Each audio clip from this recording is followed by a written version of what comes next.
Gold is one of the softest and most malleable of the metals. It can be pressed extremely thin, crafted into shapes, even drawn out to form a fine wire, and all without breaking.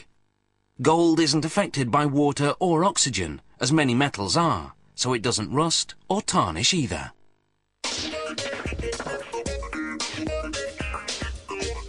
Most gold comes from lode deposits, also called vein deposits, concentrations of gold and other metals in the cracks of rocks.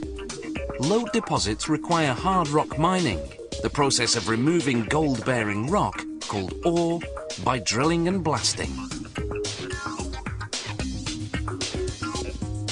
Miners descend more than half a kilometre underground. There they drill holes for explosives using what's called a long-hole air drill.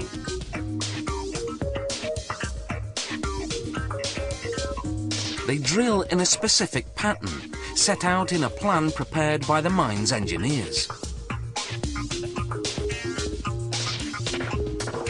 The engineers know exactly where those veins of gold are, thanks to the mining company's geologists, who've studied the ore samples.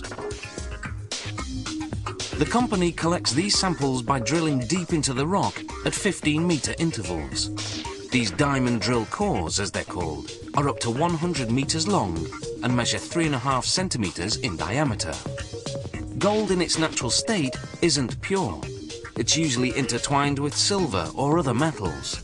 So the mined ore has to be processed afterward to isolate and extract the gold.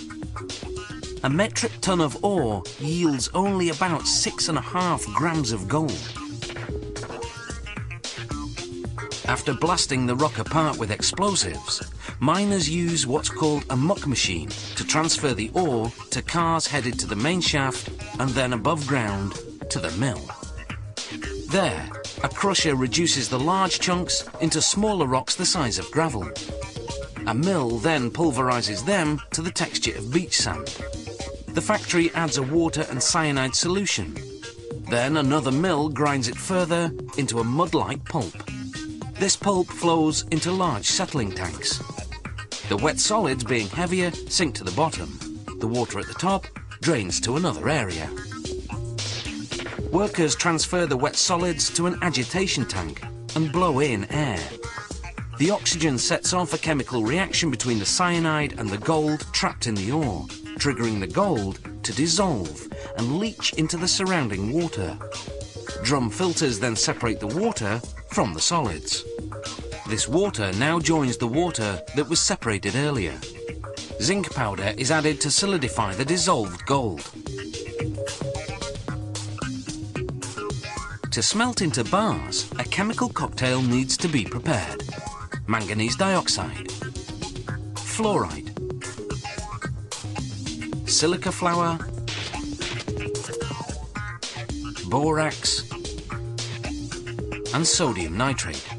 This mix, called flux, will separate the gold from the impurities.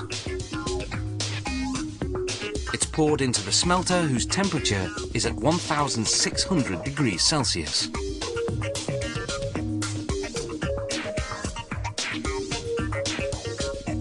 The smelter is rotated so that the contents heat evenly.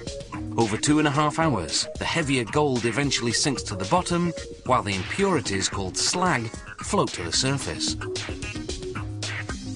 The slag is poured out. A sample is taken to ensure it contains no gold. If it does, it goes back in until it's gold-free.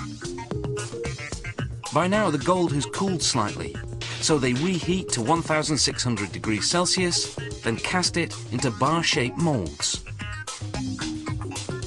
The gold takes about 4 minutes to solidify, then another hour to cool completely in a basin of cold water. The gold bars are extracted from the molds and cleaned of any slag residue. Gold bars are also called ingots. At this stage, the gold is 80% pure. The mint will then refine the gold to 99.9% purity, the international gold standard.